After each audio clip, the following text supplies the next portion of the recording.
Кыргызстан жакшы эле жолдо баратабы дейт Ынтымак Кенешбеков. Ынтымак Кенешбеков Кыргызстан диктатуралык жолга кетип бара жатыр.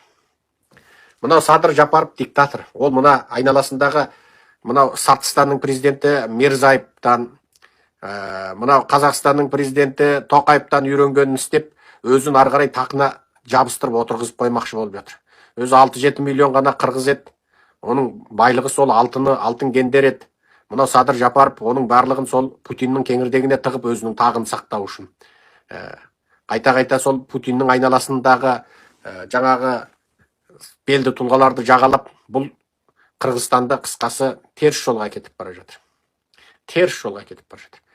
Кыргызстанда эгер демократия орнатады десе, казирги кыргыз саясатчыларынын ичинде менин энди өз оюмда Текебаев дейтин киши болуу мүмкүн. Текебаев кәдімгідей мемлекеттик курулумдарды, батыстык жаңагы таңдау жүйөлөрү сыяктуу маселелерде onun көз карасы кәдімгідей мыкты адам болот. Бир нече саясий тартыстарын көрдүм, окудум.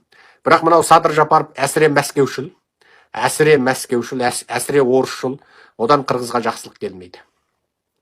Ол станда міне өз бир нече айдын алдында журналисттерди соттады. Жап-жас кыздар мен жигиттерди соттап жиберди.